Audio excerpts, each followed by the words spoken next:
بسم اللہ الرحمن الرحیم۔ حضرت عبادہ رضی اللہ تعالیٰ عنہ نے نبی کریم صلی اللہ علیہ وآلہ وسلم سے شب قدر کے بارے میں دریافت کیا تو آپ صلی اللہ علیہ وآلہ وسلم نے ارشاد فرمایا کہ رمضان کی آخر عشرہ کی طاق راتوں میں ہے، 21، 23، 25، 27، 29 یا رمضان کی آخر رات میں جو شخص ایمان کے ساتھ ثواب کی نیت سے اس رات میں عبادت کرے اس کے پچھلے سب گناہ معاف ہو جاتے ہیں۔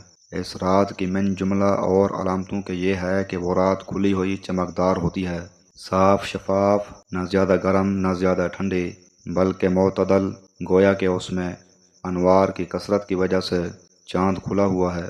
اس رات میں صبح تک آسمان کے ستارے شیاطین کو نہیں مارے جاتے۔ نیز اس کی علامتوں میں سے یہ بھی ہے کہ اس کے بعد کی صبح کو آفتاب بغیر شعاع کے طلوع ہوتا ہے، ایسا بالکل ہموار ٹکیا کی طرح ہوتا ہے جیسا کہ 14ویں رات کا چاند۔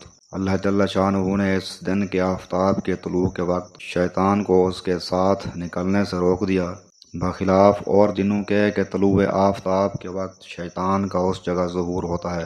فضائل اعمال صفحہ نمبر 808۔ حضرت ابن عباس رضی اللہ عنہما ایک مرتبہ مسجد نبوی علی صاحبہ صلاۃ والسلام میں معتکف تھے۔ آپ کے پاس ایک شخص آیا اور سلام کر کے چپ چاپ بیٹھ گیا۔ حضرت ابن عباس رضی اللہ عنہما نے اس سے فرمایا کہ میں تمہیں غم زدہ اور پریشان دیکھ رہا ہوں، کیا بات ہے؟ اس نے کہا، اے رسول اللہ کے چچا کے بیٹے، میں بے شک پریشان ہوں کہ فلاں کا مجھ پر حق ہے۔ اور نبی کریم صلی اللہ علیہ وآلہ وسلم کی قبر اطہر کی طرف اشارہ کر کے کہا کہ اس قبر والے کی عزت کی قسم، میں اس حق کے ادا کرنے پر قادر نہیں۔ حضرت ابن عباس رضی اللہ عنہما نے فرمایا کہ اچھا، کیا میں اس سے تیری سفارش کروں؟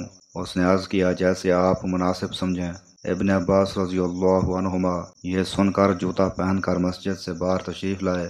اس شخص نے عرض کیا، آپ اپنا اعتکاف بھول گئے؟ فرمایا، بھولا نہیں ہوں، بلکہ میں نے اس قبر والے صلی اللہ علیہ وآلہ وسلم سے سنا ہے، اور ابھی زمانہ کچھ زیادہ نہیں گزرا۔ یہ لفظ کہتے ہوئے ابن عباس رضی اللہ عنہما کی آنکھوں سے آنسو بہنے لگے کہ حضور صلی اللہ علیہ وآلہ وسلم فرما رہے تھے کہ جو شخص اپنے بھائی کے کسی کام میں چلے پھرے اور کوشش کرے اس کے لیے 10 برس کے اعتکاف سے افضل ہے، اور جو شخص ایک دن کا اعتکاف بھی اللہ کی رضا کے واسطے کرتا ہے تو حق تعالی شانہ اس کے اور جہنم کے درمیان 3 خندقیں آڑ فرما دیتے ہیں، جن کی مسافت آسمان اور زمین کی درمیانی مسافت سے بھی زیادہ چوڑی ہے۔ اور جب ایک دن کے اعتکاف کی یہ فضیلت ہے تو 10 برس کے اعتکاف کی کیا کچھ مقدار ہوگی۔